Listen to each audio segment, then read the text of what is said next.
عالمی امور عثمان شاہی صاحب ہمارے ساتھ موجود ہیں، ان سے گفتگو کا آغاز کرتی ہوں۔ عثمان صاحب کیسے دیکھتے ہیں؟ 1 سال مکمل ہو گیا اور پوری قوم متحد رہی اور جو بھارت ہے اسے ہرزہ سرائی کا سامنا کرنا پڑا، تو عالمی سطح پر بھارت کو کتنا نقصان اٹھانا پڑا؟ اسٹریٹجک کریڈیبلٹی تھی وہ مکمل طور کے اوپر جو ہے نیوٹرلائز ہوتی ہوئی نظر آئی، اور ہم نے دیکھا جس طریقے سے 13 سال تک انہوں نے لابنگ کی تھی اور امریکہ کے اندر ایک پولیٹیکل انویسٹمنٹ کی ہوئی تھی ہے، اور اس کے اندر یہ اس وقت ڈونلڈ ٹرمپ کی ساری ٹیم بھی آتی ہے۔ انہوں نے سینٹ کے اندر بل بھی پاس کیے تھے پاکستان کو سکویز کرنے کے حوالے سے، لیکن میرے خیال میں جس طریقے سے ان کا وہ ڈپلومیٹک جو کلاؤڈ تھا، کیپٹل تھا، ڈن اینڈ ڈسٹڈ ہوا ہے اس وار کے اندر ہے۔ اور یاد رکھیں یہ ساؤتھ ایشیا کی پہلی ہائی ٹیک وار ہے جس کے اندر جو بیٹل سپیس ہے وہ مکمل طور پہ آل ٹوگیدر ہمیں ڈیفرنٹ نظر آتی ہے۔ ٹیکنالوجیکل جس طریقے سے ٹیکنالوجیکل وارفیئر اس کو استعمال کیا گیا، ڈرون ٹیکنالوجی اس کے اندر تھی ہے، تو مجھے لگتا ہے کہ جس طریقے سے انڈیا اس چیز کو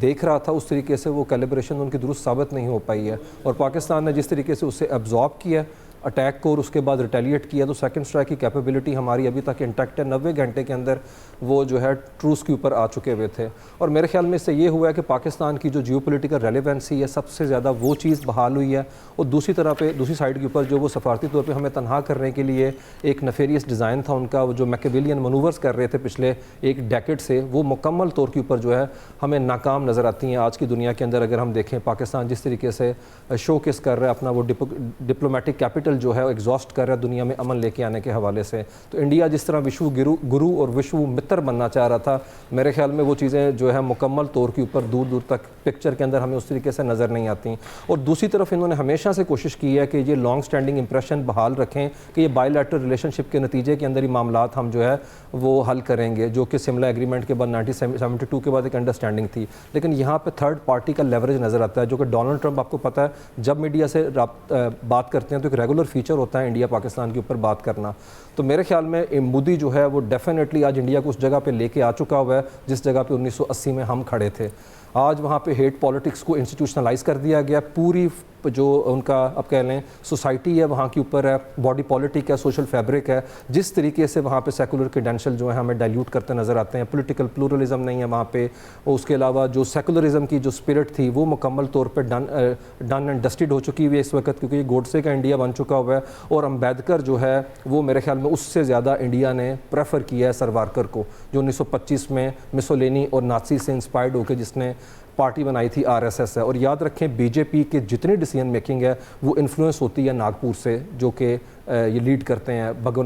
موہن بھگوت۔ تو میرے خیال میں 75 سال پورے ہو چکے ہوئے ہیں، اسی مودی نے خود طے کیا تھا کہ 75 سال کے بعد جتنی بھی ٹاپ لیڈرشپ ہے وہ ریٹائرڈ ہو جائے۔ 17 سپٹمبر کو اس کی سالگرہ ہے، چپ کر کے جو ہے ریٹائرڈ ہو، اور LK اڈوانی، منوہر جوشی اور تیسرا یشونت سنہا ان کے ساتھ جو ہے سائڈ کے اوپر بیٹھ جائے، اور جو اس کی 8ویں سسٹر ہے اس کے ساتھ راکھی بندھوائے، چائے پلائے اس کو حسینہ واجد کو، کیونکہ میرے خیال میں انڈیا نے مودی نے جو کچھ انڈیا کے ساتھ کیا یہ شاید ہم ان کے ساتھ اس طریقے سے نہیں کر سکتے تھے۔ کوئی وہاں پہ آپ کہہ لیں کہ اسپیس نہیں رہ گئی ہے ڈسینٹرز کی ہے، اور جس طریقے سے انڈیا کے آپ کہہ لیں کہ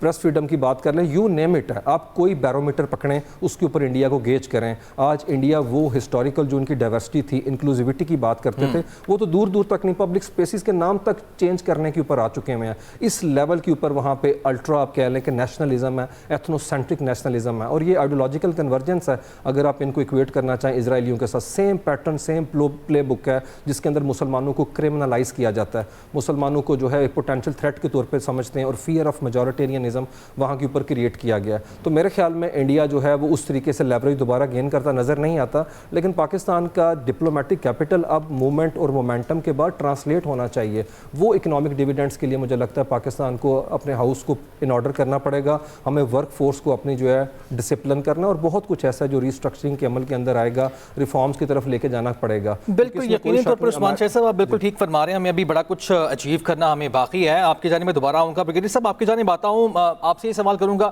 یقینی طور پر پاکستان نے بڑا کچھ اچیو کیا اس 1 سال کے اندر، اور جس طرح ہم نے بھارت کو شکست دی، آپ کس طرح سے دیکھ رہے ہیں اس سفر کو؟ 1 سال پہلے پاکستان کہاں کھڑا تھا اور آج کہاں